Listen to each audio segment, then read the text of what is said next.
Buenas noches, ingeniero, buenas noches, compañeros. Nosotros somos el grupo 4 de electricidad. Nuestro tema de este día va a ser centrales eléctricas e hidroeléctricas del Ecuador. Los integrantes que componen este grupo son Maldonado, Llanos, Ruiz y Vera, quienes habla el señor Aaron Mazzini. A continuación comenzaremos con nuestro tema. Buenas noches, ingeniero, buenas noches, compañeros. Yo les voy a hablar sobre una pequeña introducción sobre las centrales eléctricas e hidroeléctricas del Ecuador. El Ecuador cuenta con una gran variedad de recursos naturales, con fuentes de energía limpia y renovable para la generación de energía eléctrica. Entre los recursos más importantes que utiliza el Ecuador para satisfacer la demanda de energía se encuentran los recursos hídricos, solares, eólicos, geométricos y de biomasa. El Ecuador, debido a sus características topográficas y a su gran diversidad climática, posee un gran potencial de energías renovables y limpias. De aquí nace la creación de proyectos de generación de energía eléctrica mediante la utilización de energía del agua, creado en las centrales hidroeléctricas. Las centrales de generación hidroeléctricas en Ecuador son principalmente las encargadas de satisfacer demanda, debido a que en el Ecuador existen varias centrales hidroeléctricas que fueron construidos aprovechando la hidrología del país. Actualmente en el país existen 56 centrales hidroeléctricas, entre las cuales podemos encontrar centrales de grande, mediana y pequeña capacidad. La energía hidráulica es una fuente de energía renovable debido a que ésta se obtiene aprovechando la energía cinética y potencial de la corriente del agua. Su impacto ambiental en comparación con la utilización de combustibles fósiles para generar energía eléctrica es mínimo. Una de las formas de aprovechar el recurso hidroenergético consiste en construir una presa que crea a su vez embalse aprovechable en generación. De esta manera, con la construcción de centrales hidroeléctricas, el Ecuador ha logrado satisfacer más del 60% de la demanda eléctrica del país, llevando así que el país aproveche sus recursos naturales y sea un país sustentable en cuanto a energía eléctrica. Características de una central hidroeléctrica. Una central hidroeléctrica posee dos características principales, la cual son la potencia y la energía. La potencia, esta se encuentra en función del desnivel que existe entre el nivel medio de embalse y el nivel medio de las aguas que estén debajo de la central. La energía, esta se garantiza en un lapso de tiempo determinado, que oscila en el periodo de un año generalmente y que además está en función del volumen útil del embalse y de la potencia instalada. Las centrales hidroeléctricas usan combustibles fósiles que producen energía eléctrica de una manera muy similar. En ambos casos, la fuente de energía es usada para impulsar una turbina que hace girar un generador eléctrico, que es el que produce electricidad. Las centrales hidroeléctricas permiten, además, disminuir los gastos en combustibles fósiles. A continuación voy a tratar sobre las centrales hidroeléctricas más importantes en el Ecuador. Primero tenemos la central hidroeléctrica San Francisco. Esta central hidroeléctrica tiene una potencia instalada de 230 megavatios para la producción de energía hidroeléctrica y demanda del Sistema Nacional del Ecuador. Tenemos también la central hidroeléctrica Cumbayá. La central hidroeléctrica Cumbayá de 40 megavatios de potencia. Esta central aprovecha el agua del río San Pedro después de haber generado 14 megavatios en la central de Huambo. La central hidroeléctrica Pisayambo-Pucar, una producción media anual de 230 gigavatios sobre hora. La laguna de Pisayambo constituye un embalse de la central y se encuentra a una altitud de 3.537 metros sobre el nivel del mar, con una extensión de 8 kilómetros cuadrados y una distancia aproximadamente de 160 kilómetros al suroeste de Quito. También tenemos la central hidroeléctrica Aguayán. La central Aguayán fue concebida para aprovechar la caudal del río Pastaza, localizada en la provincia de Tungurahua a 180 kilómetros. Con una producción media anual de 1080 gigabytes sobre hora, el nivel máximo del embalse se encuentra a una altitud de 1651 metros sobre el nivel del mar.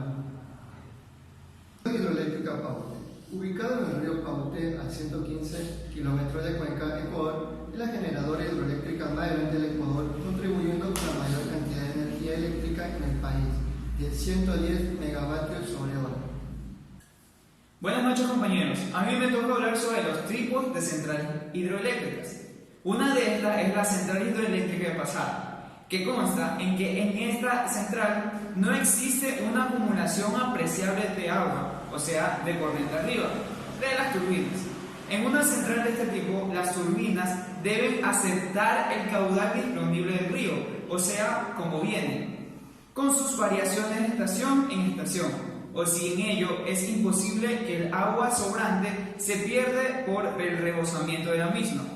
En ocasiones, un embalse relativamente pequeño bastará para impedir esa pérdida por rebosamiento.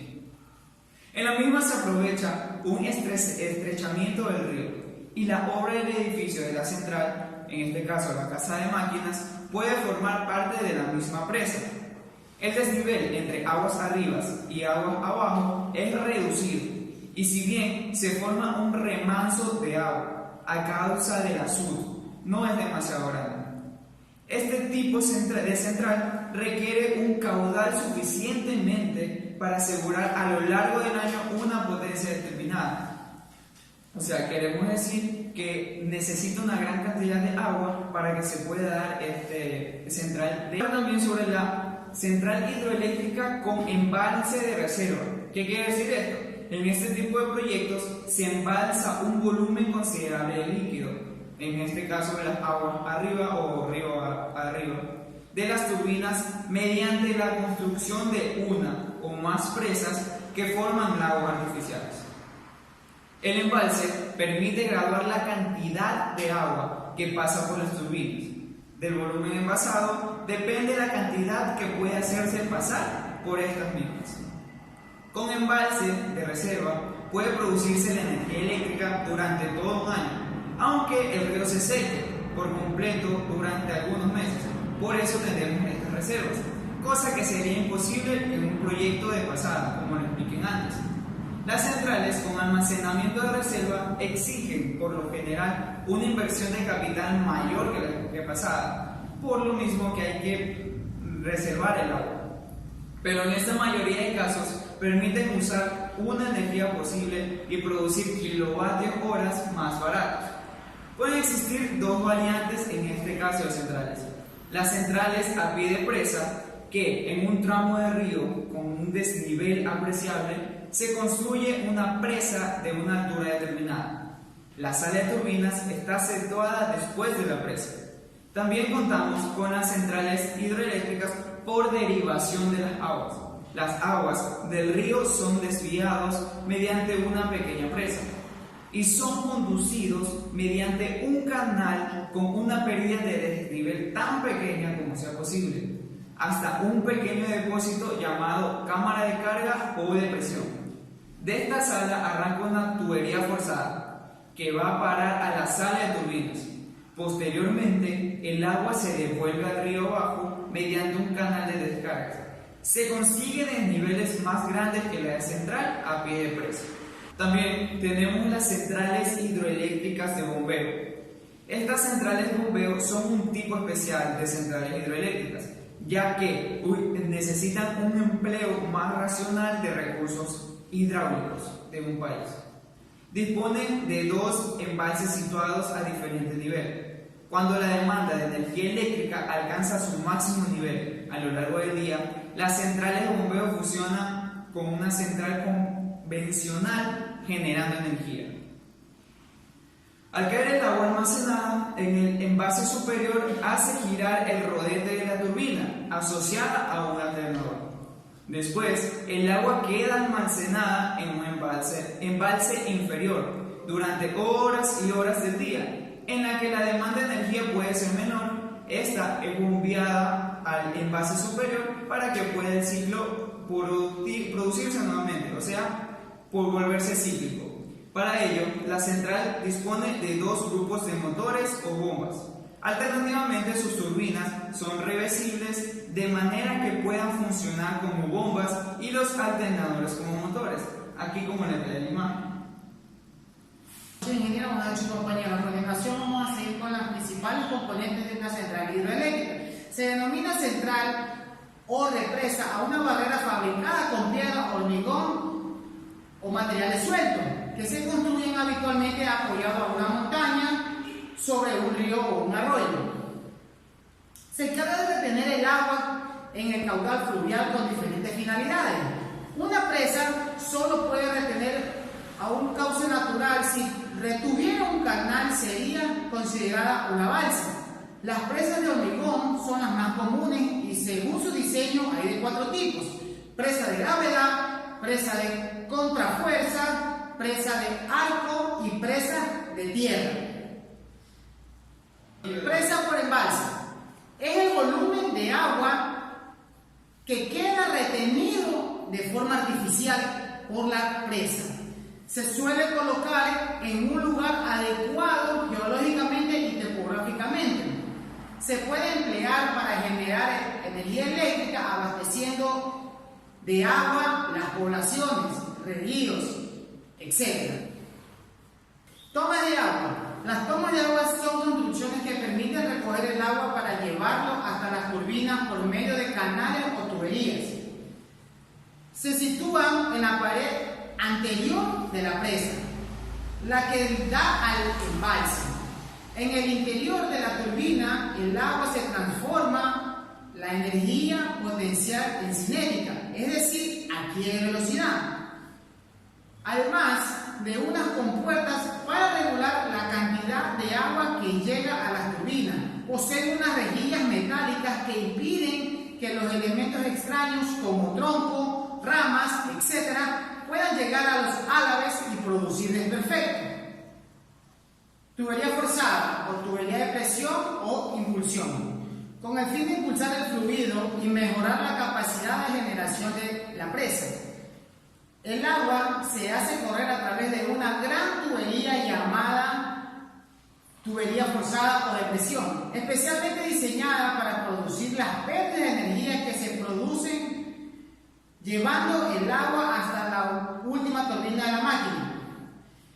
Esta tubería tiene que soportar la presión que produce la columna de agua, además de la sobrepresión que provoca el golpe de ariete en el caso parada de brusca de la minicentral. Dependiendo de la orografía del terreno y de los factores medioambientales, la colocación de la tubería forzada será subterránea o exterior. Gracias. Buenas noches, ingeniero y compañeros. A continuación, las principales componentes de una central hidroeléctrica. Tenemos aliviaderos con puertas y válvulas de control. Todas las centrales hidroeléctricas disponen de dispositivos que permiten el paso del agua desde el embalse hasta el cauce del río, aguas abajo, para evitar el peligro de desbordamiento que podrían ocasionar las crecidas. En esos casos es necesario poder evacuar el agua sobrante sin necesidad de que pase por la central. Las compuertas y válvulas son los elementos que permiten regular y controlar los niveles del embalse. Existen distintos tipos de desagüe. Tenemos los aliviaderos de superficie y los desagües de fondo o medio fondo. Vamos a hablar de las casas de máquinas o sala de turbinas. En la casa de máquinas denominan también sala de turbinas o central. Se encuentran los grupos eléctricos para la producción de la energía eléctrica: conjunto, turbina, alternador, turbina y generador, así como los elementos de regulación y funcionamiento. El agua que cae de la presa hace girar las turbinas que impulsan los generadores eléctricos. Las compuertas de entrada y salida se emplean para poder dejar sin agua la zona de las máquinas en caso de reparación o desmontaje según la disposición general de la casa de máquinas. Tenemos transformadores. Son el equipo que se encarga de convertir la corriente de baja tensión en una corriente de alta tensión y disminuir la intensidad de la corriente eléctrica. De este modo se pierde menos transporte. Tenemos línea de transporte de energía eléctrica. La electricidad producida se transporta por cables de alta tensión y las estaciones de distribución, donde se reduce la tensión mediante transformadores hasta niveles adecuados para los usuarios. Las líneas primarias pueden transmitir electricidad con tensiones de hasta 500.000 voltios o más. La línea secundaria que va a las viviendas tiene tensiones de 220 y 110 voltios. Gracias.